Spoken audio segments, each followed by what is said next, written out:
Hi, my name is Clement Cheng, and I will be explaining the part for our report, which is the Task 3 Industrial Automation using Electro-Pneumatics. Okay, so according to these questions, so plastic bags are to be heat sealed as in figure 4. So this is the figure 4. So it is a pneumatic plastic bag heat sealing. The neck of a plastic bag is placed within the jaw of the heat sealer, and the jaw is then closed down onto the plastic bag while the heat sealing takes place. So basically this pneumatic plastic bag heat sealing, the function of it is quite straightforward. It is to seal the plastic bag. So the jaw of the sealer is operated by a single acting cylinder. So this is what we need, a single acting cylinder. This cylinder is in turn controlled by means of a hand lever. So a hand lever, I will take it as a push button or a lever button. So when the lever is actuated, the cylinder will extend and remain extended until the pressure in the rear chamber is sensed to be at the same level as the system pressure. So once this pressure is achieved, cylinder will retract to its initial position.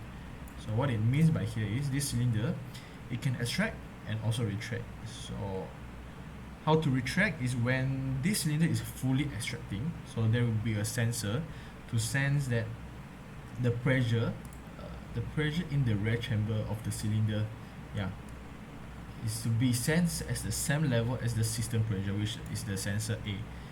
So after the sensor A senses that the pressure is the same, it will retract the cylinder back to its initial position.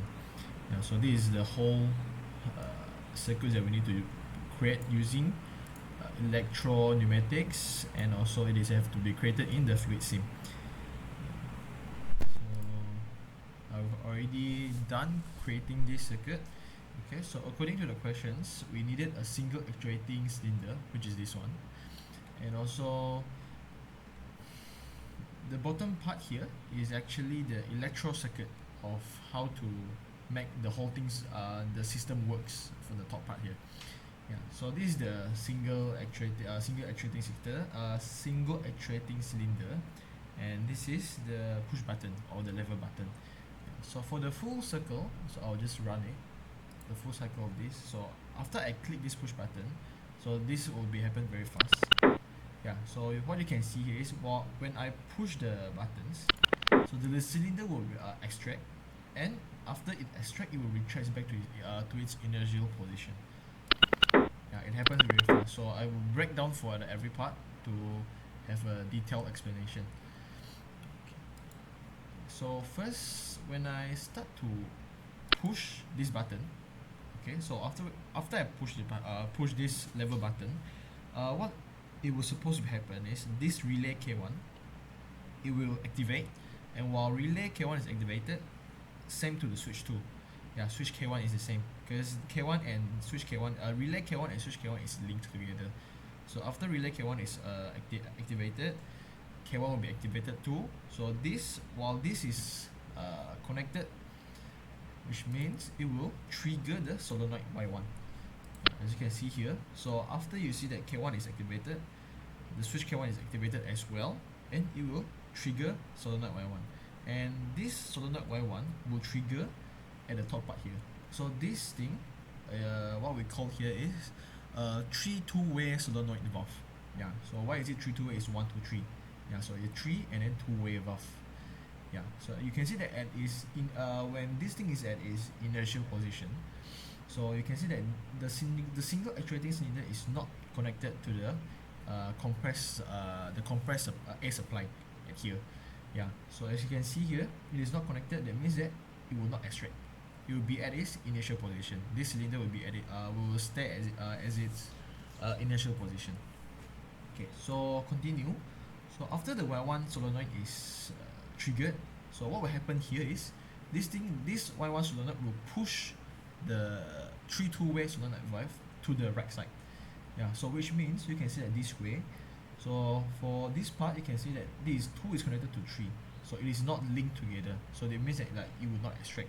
So after this thing push, after the Y1 solenoid push the 3 two-way solenoid valve to the right side, it means that 1 and the 2 will be linked together.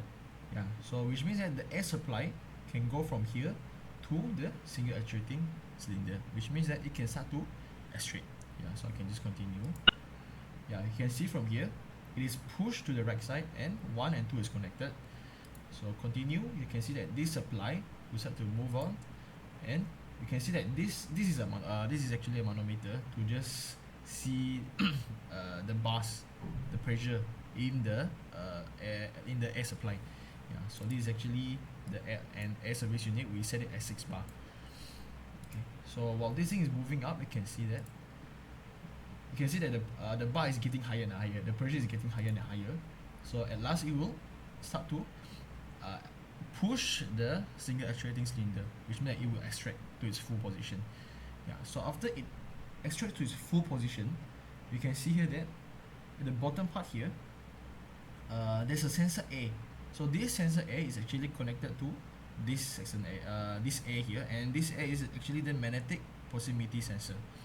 Yeah. So after this is fully extract, and from the question given, it stated that when this pressure is the same as what we set at the sensor A here, you have to trigger something to make sure that this cylinder will retract back to its initial position.